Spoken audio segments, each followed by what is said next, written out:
Hechos, capítulo 1, versículo 15 al 26. Es muy largo. Hechos, capítulo 1, 15 al 26. Pero es un párrafo que tiene una idea completa. Por eso elegí, aunque estuviera un poco largo, no pude, se puede cortar, pero al final de cuentas es una misma idea. Entonces, creo que lo podemos tocar en este tiempo. Vamos a leer la palabra de Dios. Gracias por ponerse de pie en reverencia a la palabra de Dios. Dice así en Hechos, capítulo 1, versículo 15 al 26. En el nombre del Padre, del Hijo y del Espíritu Santo. Y en aquellos días, Pedro se levantó en medio de los hermanos, y los reunidos eran como 120 en número, y dijo: varones hermanos, era necesario que se cumpliese la escritura en que el Espíritu Santo habló antes por boca de David acerca de Judas, que fue guía de los que prendieron a Jesús. Y era contado con nosotros, y tenía parte en este ministerio.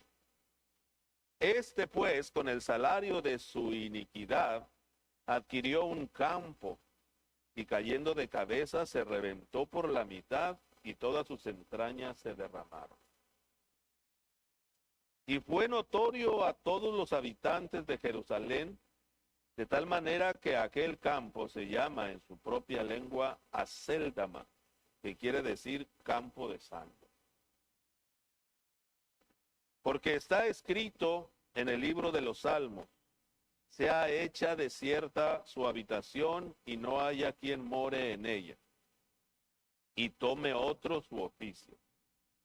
Es necesario, pues, que de estos hombres que han estado juntos con nosotros todo el tiempo que el Señor Jesús entraba y salía entre nosotros, comenzando desde el bautismo de Juan hasta el día en que de entre nosotros fue recibido arriba, uno sea hecho testigo con nosotros de su resurrección. Y señalaron a dos: a José, llamado Barsabás, que tenía por sobrenombre Justo, y a Matías. Y orando dijeron: tú, Señor, que conoces los corazones de todos, muestra cuál de estos dos has escogido, para que tome la parte de este ministerio y apostolado de que cayó Judas por transgresión, para irse a su propio lugar. Y les echaron suertes, y la suerte cayó sobre Matías, y fue contado con los 11 apóstoles. Vamos a orar. Gracias, Señor, por tu palabra. Gracias por tu presencia en este lugar.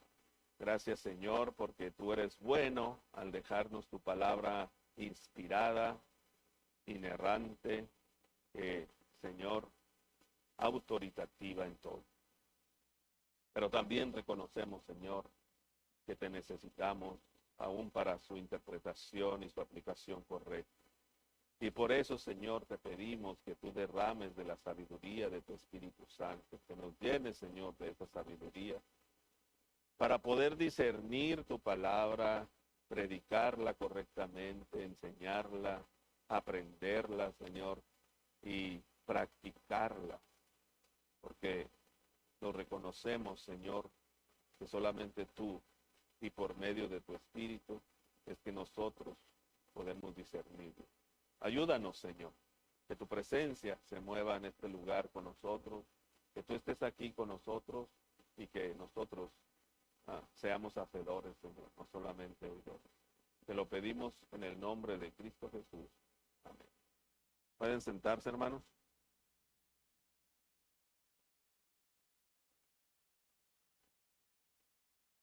El vacío de Judas y la fidelidad de Dios.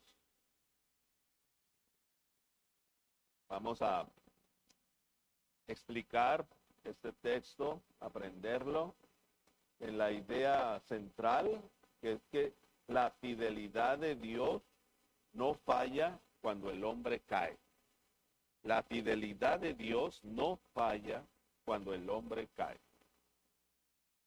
Aunque el pecado humano, hermanos, produce rupturas reales y vacíos dolorosos en la obra visible de la iglesia, Dios permanece absolutamente fiel a su propósito eterno.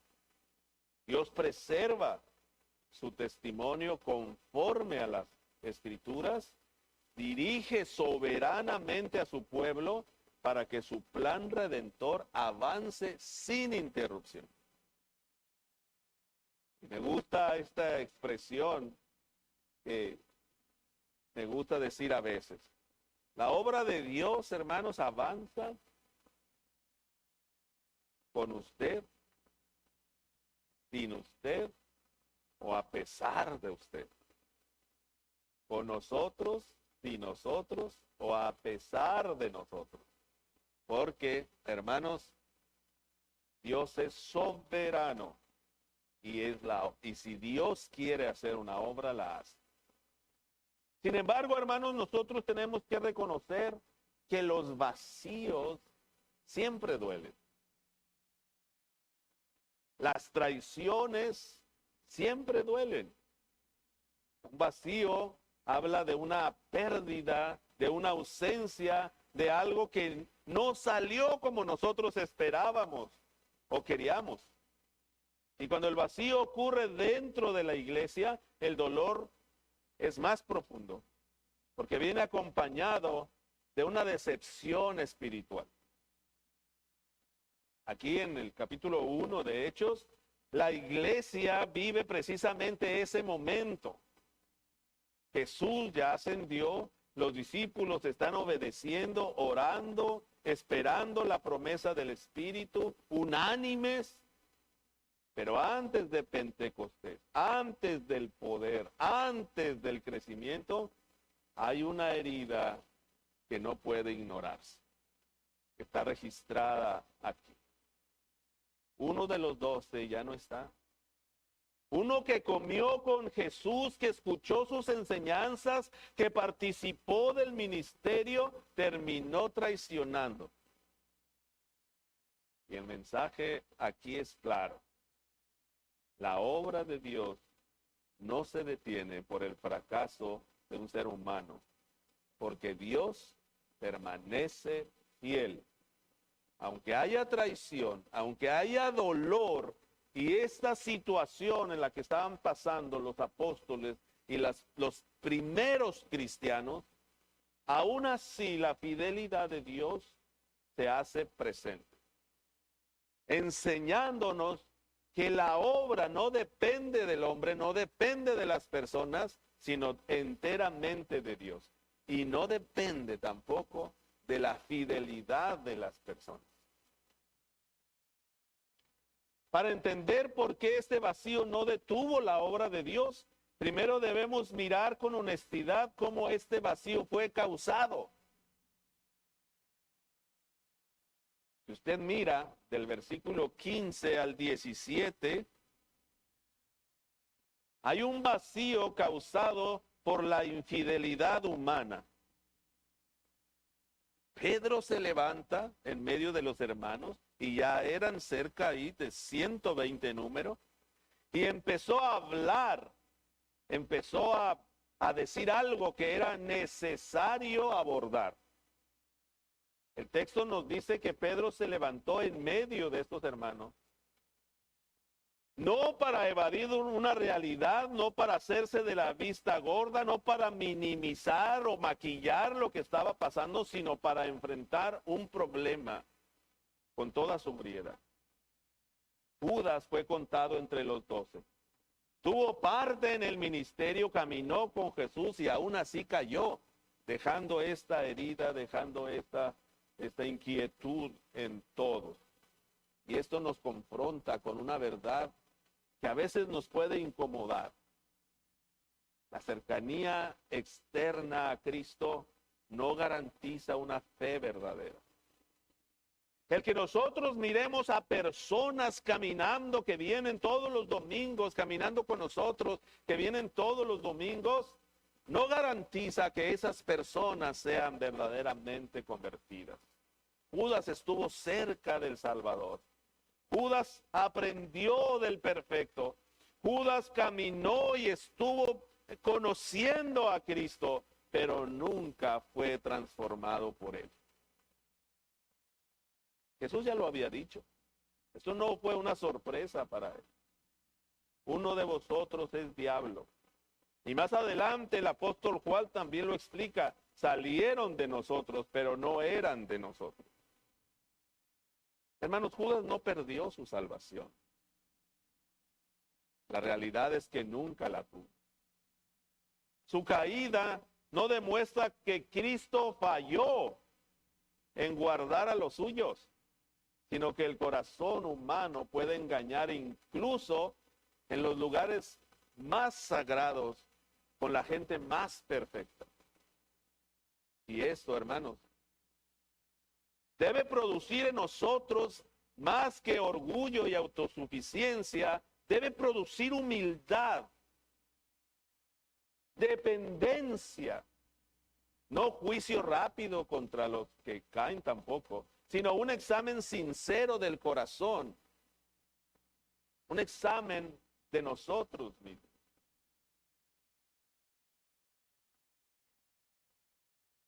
Era necesario que se cumpliese la escritura.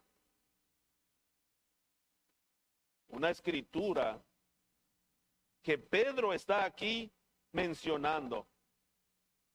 Pedro no se queda describiendo la tragedia, él hace algo más espiritual, más profundo.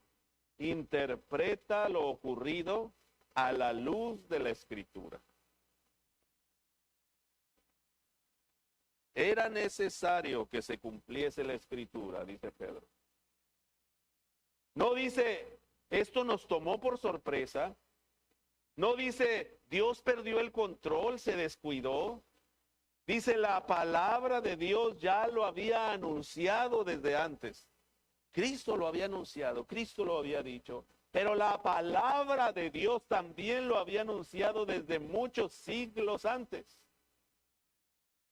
Entonces aquí lo que Pedro está mostrando es sabiduría que no venía en él antes, no veíamos en él antes, sino una sabiduría de la palabra de Dios que se empezó a notar después de que va entendiendo poco a poco cuál era la misión de Jesús en esta tierra.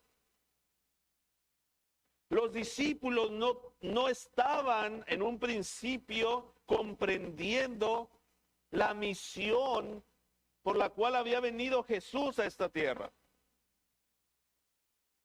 Ellos estaban mirando, como todos los judíos, hacia un Cristo, hacia un Mesías político que los liberara del yugo romano. Pero aquí ya se empieza a mostrar algo más espiritual en ellos. Ya miraron la resurrección. Ya no solo están con lo que Cristo les había enseñado y dicho, sino que ahora ya lo habían visto con sus propios ojos. Entonces algo ya estaba ocurriendo aquí de manera importante. Las palabras de Pedro muestran sabiduría que antes no tenía. Y empezó por notar que Judas no arruinó el plan de Dios, sino que lo cumplió. Era necesario que se cumpliese la escritura. Esto es algo que solo los discípulos sabios y maduros pueden ver después de una maldad, después de un acontecimiento como el que había pasado. Porque está escrito. Pedro cita 2 diferentes salmos. Mostró por qué Dios quería que eligieran a otro discípulo para reemplazar oficialmente a Judas. Y lo mostró con la escritura.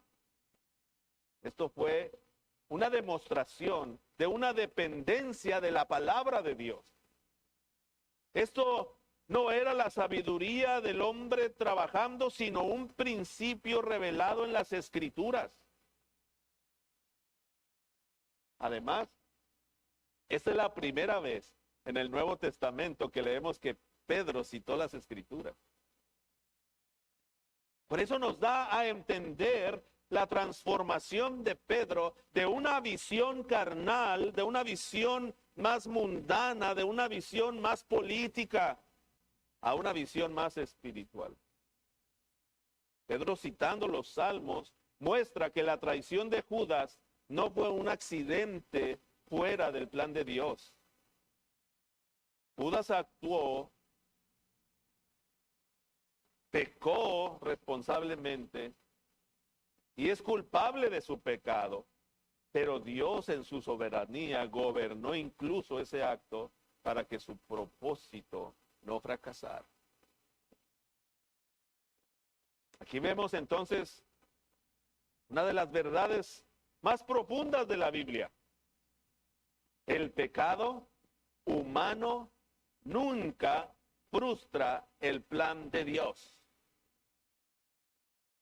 No hay cosa que usted, por más malo que sea, pueda hacer, que el diablo pueda hacer, que el mundo pueda hacer, que el enemigo pueda hacer, que frustre los planes de Dios, porque Dios es soberano en todo.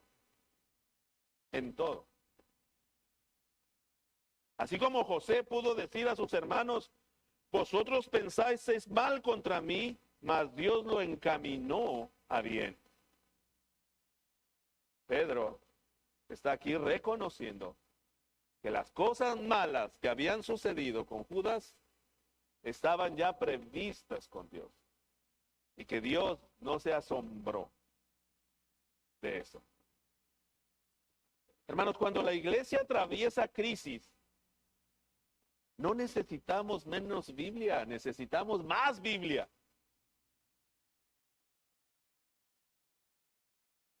Cuando la iglesia atraviesa por una crisis, no necesitamos menos teología, necesitamos más teología, una doctrina más profunda que nos ayude a confiar en Dios cuando no entendemos lo que está pasando. Pedro se refugió en la palabra de Dios ya escrita hasta ese momento. Y citó la escritura reconociendo que todas las cosas que sucedían no eran una sorpresa para Dios. Hermanos, no hay algo que pase en su vida que a Dios le sorprenda. No hay algo que alguien pueda hacer en su vida o un pecado que pueda cometer que de pronto Dios diga, ay, me descuidé, porque no oraste lo suficiente. No depende de usted ni de nadie, hermanos. Dios siempre está bajo control de todas las cosas.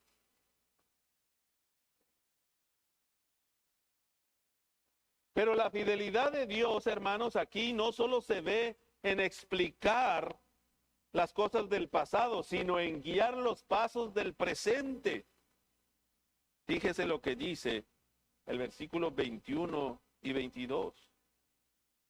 Es necesario, pues, que de estos hombres que han estado juntos con nosotros todo el tiempo que el Señor Jesucristo entraba y salía entre nosotros, comenzando desde el bautismo de Juan hasta el día en que de entre nosotros fue recibido arriba, uno se ha hecho testigo con nosotros de su resurrección. Pedro establece requisitos claros para reemplazar a Judas, para el reemplazo de Judas.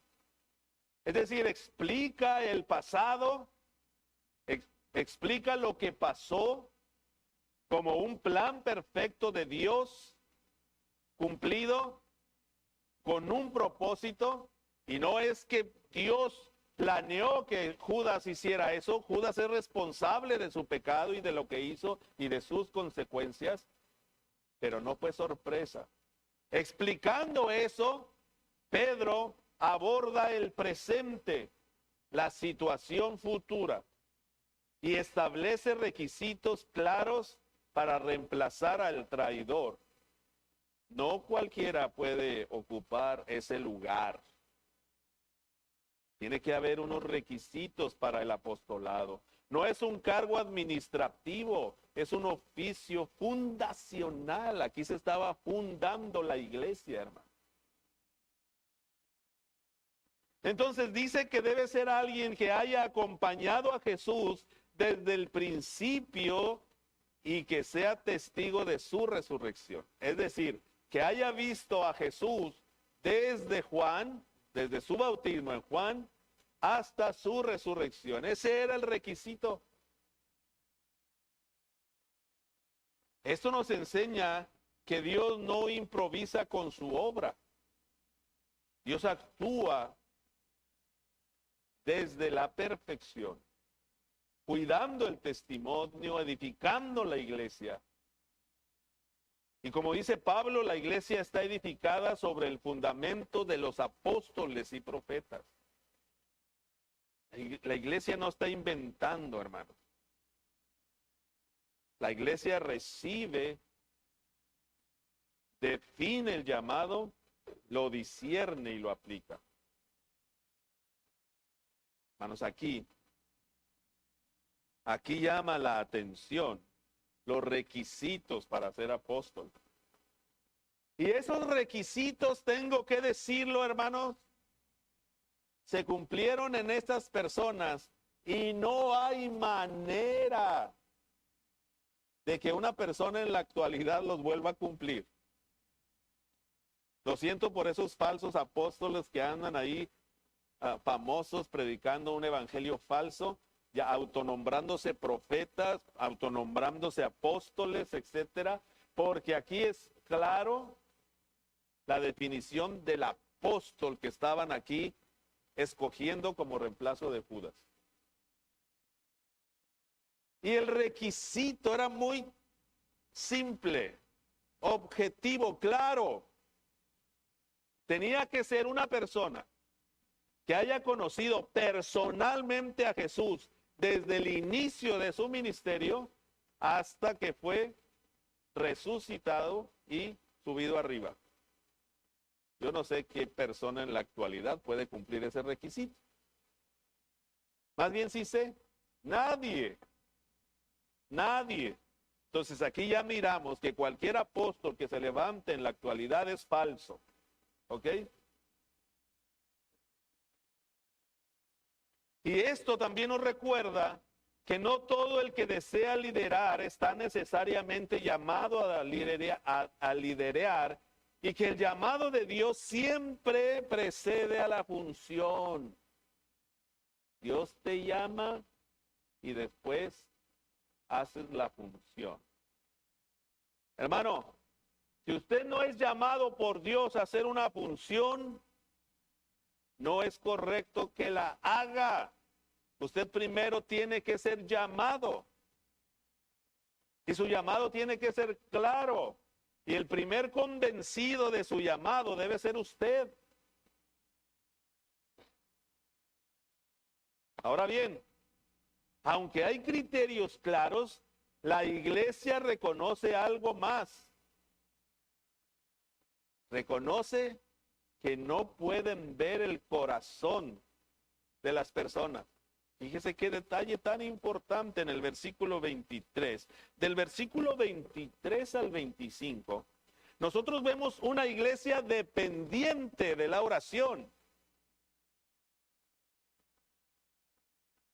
Presentan a dos hombres calificados, pero no deciden por votación, ni por preferencias personales, ni a ver cuál tiene más talento, ni cuál está más guapo, ni cuál tiene mejor pierna para caminar, correr y llevar el evangelio. No.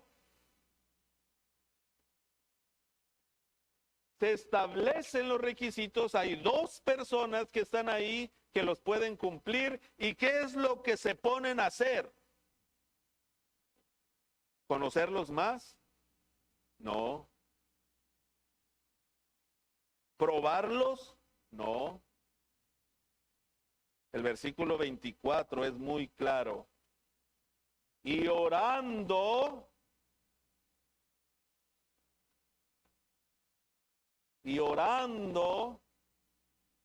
se ponen a hacer una confesión llena de humildad, pero también llena de poder. Y orando dijeron, tú, Señor, que cumples, tú, Señor, que conoces los corazones de todos. Fíjese, esta oración tiene un reconocimiento. Está diciendo, Señor, nosotros no vemos los corazones, no vemos lo que está dentro, solamente vemos lo externo.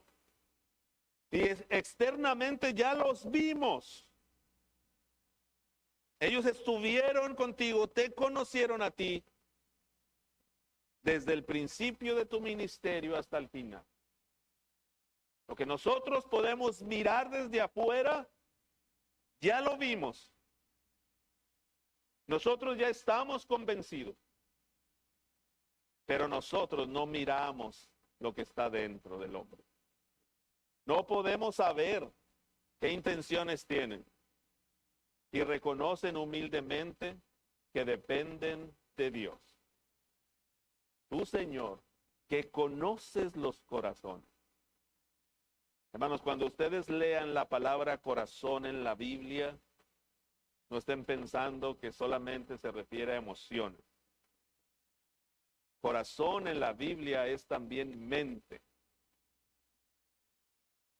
Entonces lo que está diciendo aquí el escritor es que los apóstoles oraron reconociendo que ellos eran incapaces de mirar la mente, lo que estaban pensando, las intenciones de esas dos personas, Barsabás y Matías, y entonces se pusieron en oración. Hermano, la oración aquí no es un adorno. No es como cuando nosotros decimos, vamos a orar, hermanos. Y oramos un ratito y ya. No. Aquí la oración tiene un significado especial. Es una declaración de dependencia total de Dios. La iglesia madura es la que sabe cuándo detenerse y decir, Señor, sin ti no sabemos qué hacer. Eso es lo que estaba ocurriendo aquí. Señor, miramos que estos dos hombres, pero ¿quién puede ver y saber sus pensamientos? Y entonces ocurre algo sencillo, pero profundamente teológico, hermano. Mira el versículo 26, lo que dice. Y les echaron suertes, y la suerte cayó sobre Matías, y fue contado con los 11 apóstoles. Echan suerte, y la suerte cae sobre Matías. No hay celebración, no hay discursos, no hay protagonismo, y la suerte cayó sobre Matías. Algunos insisten que Matías fue la elección equivocada, y que el uso de la suerte para hacer la decisión no estaba correcto. La idea aquí es que Dios eventualmente habría escogido a Pablo si el oficio hubiera estado vacante. Es lo que dicen algunos. Pero debemos respetar el testimonio de las Escrituras. Dios no quiso dejar el oficio vacante. Si se dejara sin llenar, podría verse como una victoria de Satanás. Como si Jesús eligió a 12, pero salió uno falloso. Por lo tanto, Satanás destruyó el deseo de Jesús en tener 12. Matías es contado con los 11. Y el punto aquí es que Dios llenó el vacío que se había generado con la traición de Judas. La obra continúa. La promesa sigue en pie. Pentecostés está a la puerta. Y aunque no leemos nada más acerca de Matías, no debemos asumir que fracasó como apóstol. Aparte de Pedro y Juan, ninguno de los otros 12 originales se vuelven a mencionar después de Hechos 1. Matías no fue un fracaso. Porque si entonces se juzgara de esa manera, Mateo, Andrés o Tomás o cualquiera de los otros tampoco se mencionan tanto. En cuanto a Pablo, claramente se considera a sí mismo un apóstol, pero uno no nacido a su debido tiempo, uno que nació a su debido tiempo. Primera de Corintios 15:8 lo describe bien. No parece que se haya opuesto a la selección de Matías. Entonces quiere decir que la voluntad de Dios al levantar a Matías como apóstol fue voluntad de Dios y no fue una equivocación. ¿Qué sabemos más de Matías? Nada. Si Dios no quiso que supiéramos nada más de él, pues no sabemos nada. Lo que sabemos de los otros, aparte de Pedro y de Pablo y de Juan, hermanos, tampoco lo sabemos.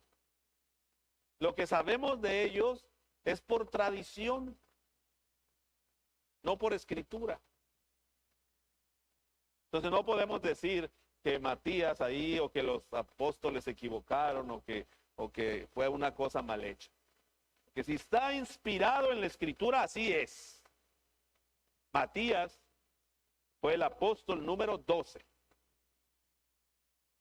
Pastor, y Pablo, Apocalipsis 21:14 dice,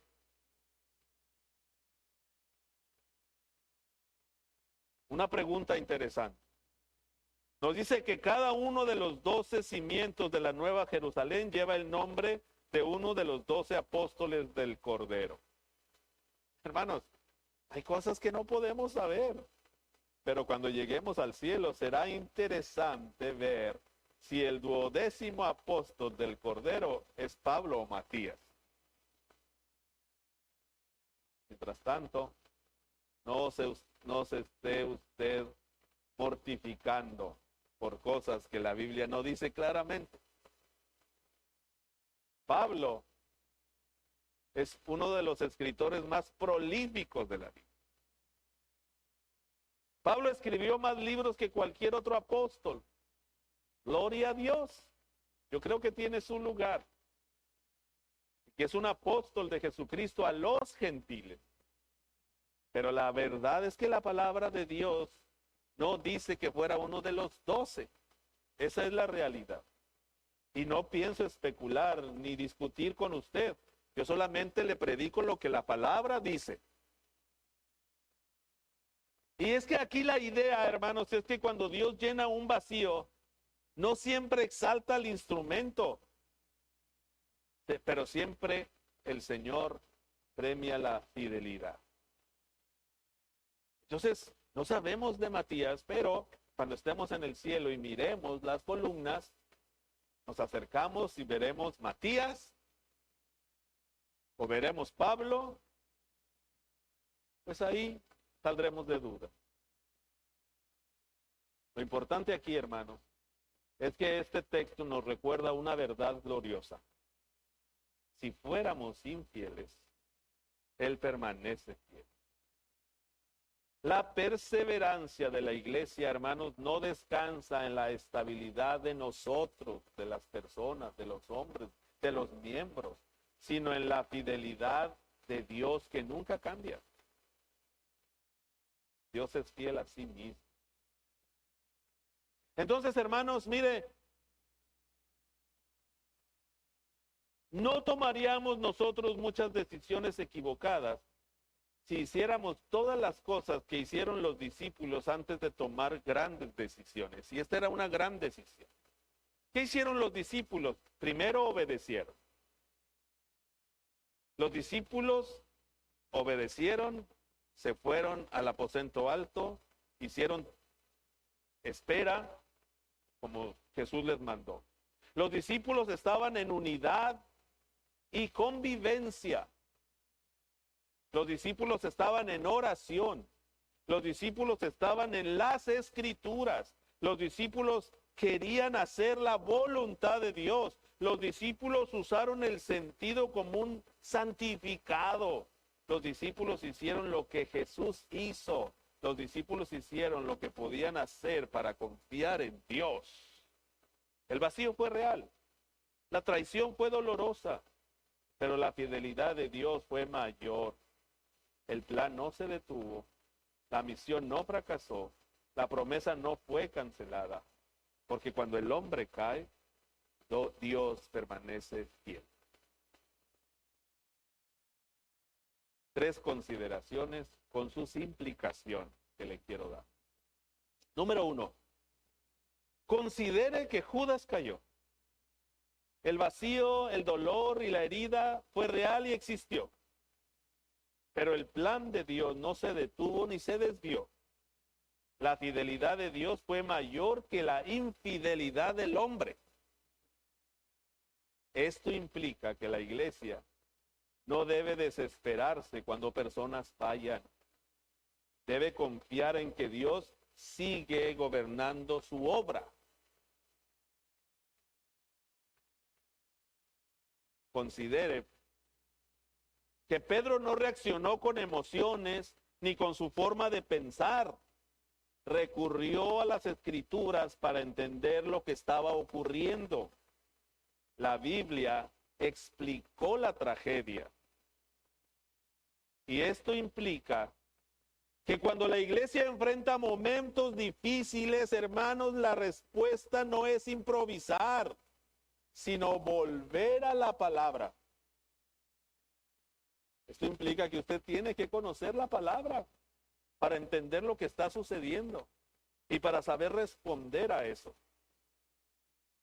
La tercera consideración que quiero que tome en cuenta es que la iglesia actúa con orden, oración y sumisión a la voluntad de Dios antes de experimentar el poder de Pentecostés. ¿Se fija? Esto implica, hermanos, que la bendición de Dios sigue a la obediencia, no a la prisa. ¿Usted quiere tener un avivamiento? Espere en Dios, métase en oración, confíe en Dios y haga lo suyo. No quiero terminar sin hacer un llamado pastoral. Si tú eres creyente, si has sido fiel, descansa. La obra no depende de ti. Haz lo que tienes que hacer, sabiendo que los resultados no dependen de ti. Tú tienes que ser fiel al Evangelio. Tienes que ser fiel testigo. Enfócate en eso. Los resultados no dependen de ti, ni de tu talento, ni de tu conocimiento, sino de Dios. Si te sientes estancado o viviendo una fe superficial, examina tu corazón. Mira, ¿qué es lo que te está faltando? ¿Estás descuidando tu oración? ¿Estás descuidando el estudio de la palabra? Y toma acción en ese sentido. Y si tú aún no conoces a Cristo, recuerda, no basta caminar cerca de Jesús. Es necesario rendirse a Él. Es necesario arrepentirte de tus pecados, de dejar de caminar por ese camino donde siempre has caminado, haciendo tu voluntad y haciendo lo que tú quieras. Es necesario sujetarse, rendirse a Cristo. Si tú no conoces el Evangelio, déjame decirte que tu pecado te está condenando, que tu pecado te llevará a la condenación eterna. Si tú no conoces el Evangelio, un día el juicio de Dios estará sobre ti. Estás bajo el juicio de Dios. Porque la paga del pecado es muerte. Pero la buena noticia es que Cristo vino a este mundo. Se encarnó. El Dios verdadero se encarnó para morir en una cruz y sacrificarse por ti. Murió en tu lugar y resucitó. Y gracias a eso te dio la posibilidad de llegar a ser hijo de Dios. Y si tú no respondes al Evangelio con arrepentimiento y fe, es imposible que seas salvo. Por eso es necesario que vengas a los pies de Cristo. Es necesario que confíes en Él, que creas en Él. Y que dejes esa vida que siempre has llevado. De egoísmo, autosatisfacción. Y creer que tú lo puedes hacer solo. Necesitas a Cristo en tu vida. Pero ser seguidor de Cristo implica que de ahora en adelante tendrás que ser obediente a Él. Una oración no significa nada cuando tu corazón no está dispuesto a caminar y ser seguidor de Él, haciendo e imitando lo que Él hizo. Vamos a orar. Señor, gracias por tu palabra predicada en este lugar. Te pido, Señor, que cada uno de los que escuchan o escucharán este mensaje sean movidos por ti, Señor, para tomar la decisión de caminar en obediencia por ti. Señor, yo te pido que tú te hagas presente en la vida de todos mis hermanos y los que van a escuchar este mensaje. Y que seas tú, Señor, por medio de tu Espíritu Santo, el que los convenza, los redarguya y los lleve a la acción, a tomar decisiones que se necesitan tomar en este camino. Señor, yo te pido que seas tú con ellos, que te glorifiques en ellos. Y que si ya te conocen, Señor, tomen la decisión de ser hacedores y no solamente oidores de tu palabra. Glorifícate, Señor, en todo, en el nombre de Cristo Jesús. Amén.